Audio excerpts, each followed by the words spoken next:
Welcome back, ladies and gentlemen, to WCS America Group G. We had an awesome game number 1 there, and a beautiful surround from Roaches, taking out an Protoss army so quickly. It was an incredibly strong army. But this is Capoch versus Sen, and we're going to get on to game number 2 here rather shortly. It's going to be on Daybreak. Axel, what are you thinking? I'm thinking Daybreak, Capoch is going to open with a different type of play. You know, that early Zealot pressure, I actually kind of feel putting it behind. The amount of probes he sacrificed to get those Zealots out there that fast, and he didn't really kill any drones. You know, maybe he should have gone for a natural instead of a third. It's hard to tell. He could have done a little more damage there. But as it was, I think Sen was just a little bit ahead after that. And then, of course, on Star Station, that Immortal 2-base follow-up, there's so much room for Sen to work those surrounds. It may not be the best option. He tried to position himself going up that ramp and trying to use that ramp as a nice little defensive position. I mean, there's not that many force fields you have to spend to block off that whole ramp as opposed to it being in the open ground. But unfortunately, after that ramp is where you actually have to go anyway. So yes. Sen was just like, I don't have to engage you here. I will wait until you move into a position where you're vulnerable, and did exactly that and did it very well. Of course, here at the top right of Daybreak, we have Capoch. Down to game. Can he bring it back? His opponent looked very strong in that first game. The red Zerg at the bottom left. Sen. Now, I mean, I don't want to put Capoch into a position or say, that he's definitely going to lose here. But I think Sen is definitely one of the favored people to come out of this group. I think after that, it's going to be our other 2 Protoss players and then Capoch. But Capoch, I mean, he played a pretty solid game 1. As you said, too many Zealots. And I think he was, possibly even banking on losing a couple more of those Zealots than he had, so he could free up a little bit of supply and had a little bit more supply for, sentries or something else. But I'm really curious to see what he's going to do in this game. He's already put down the pylon in the front. He's not going to go for that gateway expand. Looks like we're going to see a Forge fast expand. And maybe possibly a little bit more standard style coming out of him. He's not going to block this hatchery. The drone gets there first, and that's such a shame for a Protoss. If the Zerg player can get that hatchery down as early as Sen's been able to get these past 2 games, it really puts a Zerg player in a great position going forward. You know, one thing about Daybreak that's kind of interesting, if he chooses to go for that Immortal Sentry type push again, Daybreak, while, it is a reasonably long map to cross, but the positions are so much better for that Immortal Sentry combination because as you push into the third base, it's just down a single passageway. It's much more difficult for the Zerg player to get a really amazing concave flank attack from multiple directions. Yeah, unless you break those rocks, you have to go completely around pretty much the entirety of the map in order to get any type of flanking maneuver on a Protoss army. I like this. Capoch went for the Nexus first, then Forge. Noted that his opponent wasn't really going for any type of very early pool play. Especially, he's going to need, that nice little econ boost of getting the Nexus before the Forge, since he was not able to block the hatchery. I almost would have liked to see him go Gateway before Forge after seeing hatchery first. But either way, it's not going to be a significant difference here. He's going to just get that cannon to make sure if Sen gets Zergings, he's safe at home. Meanwhile, his other probe is keeping an eye on the third base of Sen. He's going to go back there and check again, see if Sen's doing it fast third, and I would assume Sen would. He's played pretty much the same style of ZVP that he has been playing for about the last 2 years. Yeah, I was about to say, there hasn't really been a huge change in Sen's style. I actually have not seen too many games of him in Heart of the Swarm, so I would really actually kind of hope to see at least one game where we go into endgame, where he starts to have the ability to start using more of the Heart of the Swarm units and see how he's going to use those. Because Sen's endgame army, that we were talking in game number 1, are probably one of the scariest things in existence, and with the, the Viper, the Swarm host, and just about everything else, very scary indeed coming out from him. Now, what are you thinking about the Swarm host? I've been seeing more and more of the Swarm host coming out here from ZVP. It really depends on a Zerg. Some Zergs are very good at using him, and some Zergs who are insanely good in general still quite haven't figured out how to use those Swarm hosts in with their composition. So it really is more player dependent than map or matchup dependent, I really feel like. I think they had the potential to be the strongest unit in the game, but it's a unit that really requires you to be on top of always knowing where your opponent's army is and always constantly moving them around so that they're never caught off guard. And that's something that's a little bit tricky. Sen is a player who really, he doesn't like using the Infestors or the Vipers or the fancy spellcaster units too much in general. He really loves to just, hit people hard with amazing macro and then do these giant unit transitions, Roach Hydra to Mutalisk to Ultralisk to Broodlord, whatever it is, insane macro to back up these great, unit transitions. Third base has finished up here for Sen. Still just not really doing too much. Probably just going to keep droning up for probably the end of time until he feels that he's got about 200 supply in drones. That's pretty much what we've been seeing from Sen, just droning up until the moment he sees an army coming out from his Protoss opponent. Very Zerg, good Zerg strategy. Stargate coming out here from Capoch. Phoenixes most likely are going to be coming out of this since the Overlord's going to see it. He's not going to really be able to catch Sen unawares.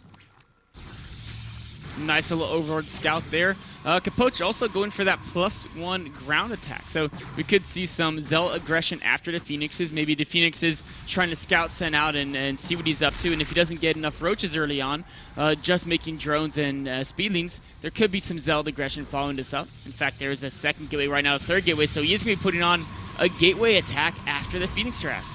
Just watching an Overlord die there, and it died over the side of the edge of Daybreak. And I just have to feel so bad for the people on the planet. I mean, sure that those, the guts of the Overlord have to go through the atmosphere and will probably burn up. But it's either going to hit somebody in the head, or it could possibly be like a cartoon kind of thing and land right on somebody's plate as a charred piece of Overlord. I don't know how incredibly tasty that would be, though.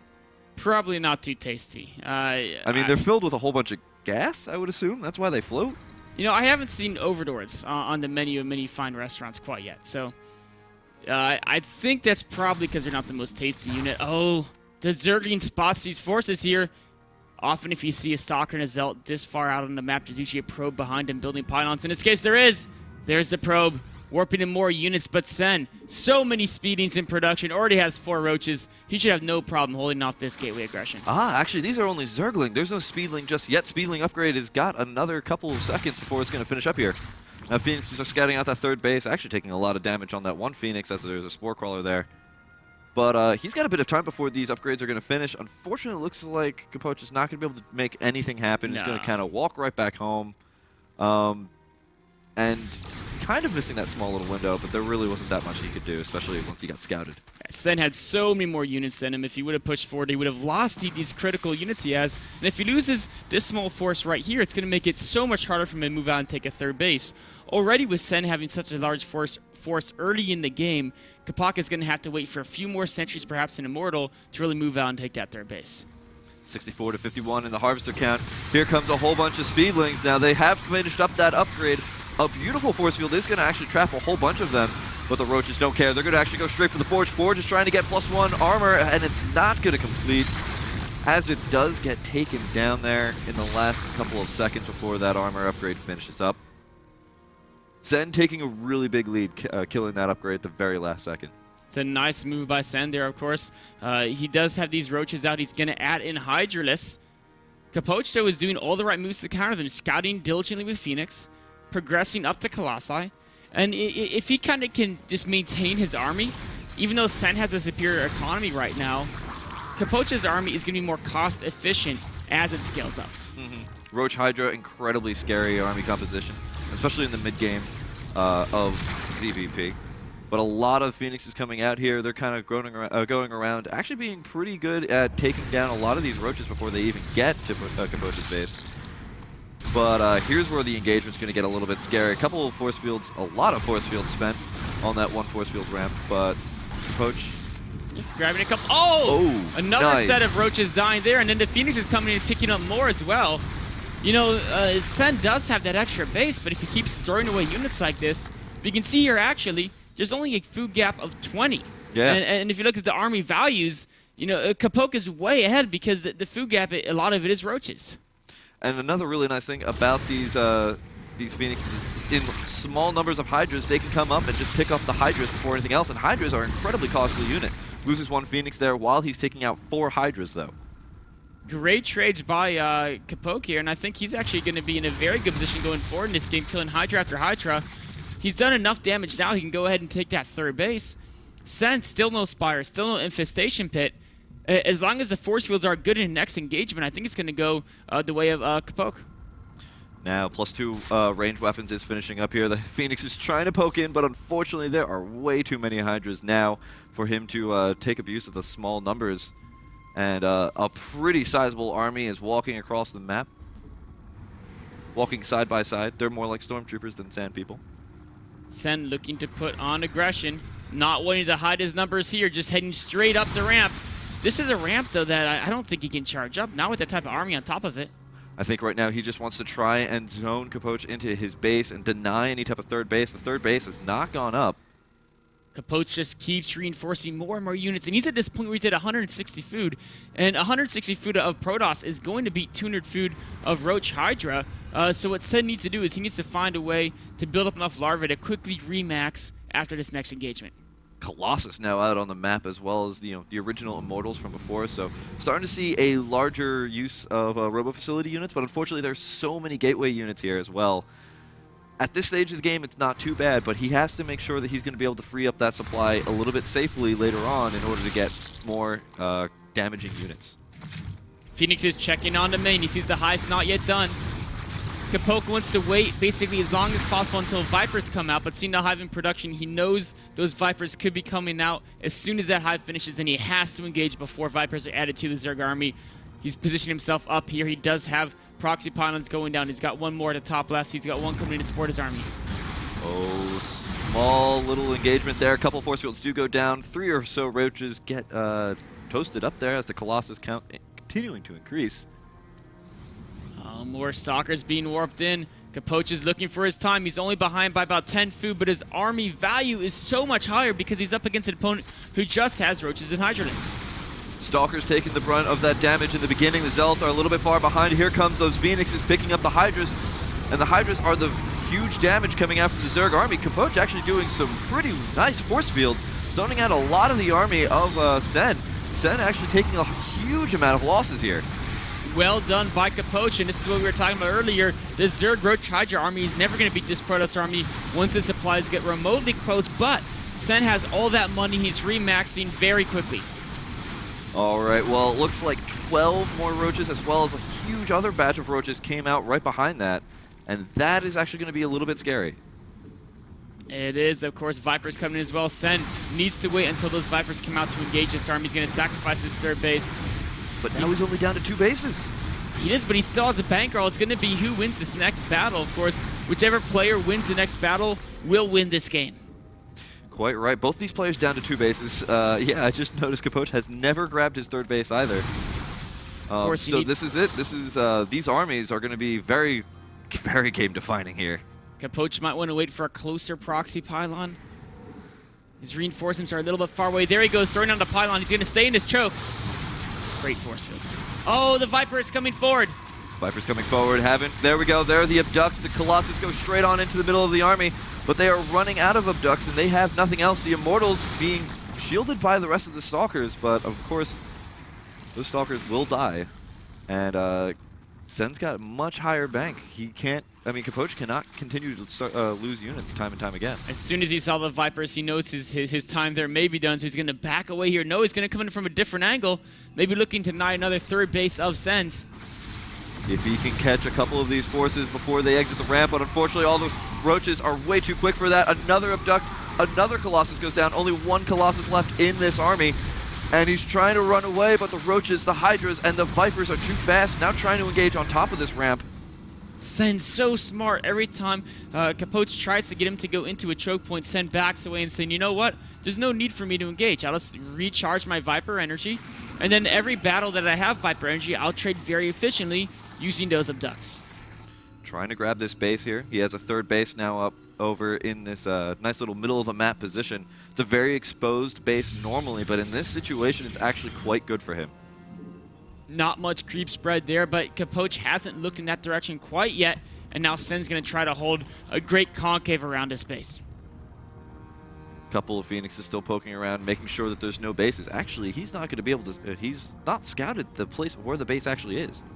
Not a location the Protoss would typically scout, which makes it a really great decision for Sen to take that base.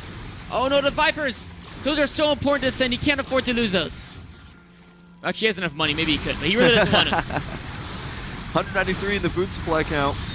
A couple force fields are going to go down, but it doesn't even matter. Sen, as long as he takes out a couple of units every single engagement, he's going to be winning this battle, as Capoch is just barely starting to grab that third base.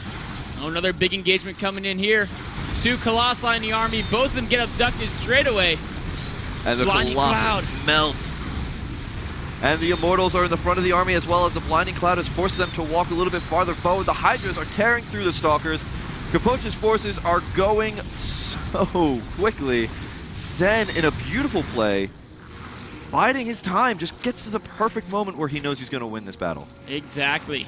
So confident that attack is stopped, taking life off of his own hatchery, knowing the Viper energy is very important right now. Once he gets his energy back, all he has to do is move in on Capoch's third base, and Capoch's army is now too small to really resist. Viper's now going on to the extractor after stealing all of the life from the hatchery. The hatchery now only down to 500 health. These Vipers, man, they are not nice people to be friends with. They're doing more damage to Sen's base than his opponent is. Oh, no, don't. Ooh, almost killed his own extractor there, of course. He is now remaxed. Just a few more roaches in production, moving out to fight. Actually, Sen moves out with only a portion of his army. There's a huge chunk of roaches just waiting in the far back, but the Colossus taking a lot of damage. One Colossus did go down. The Vipers got more and more abducts ready for them. The Vanguard of Sen is enough, Colossus though. goes down. This is the elite corps. They charge in first, and they actually did the job. The Vanguard of Sen's army just did way too much damage here for Capoch to even deal with.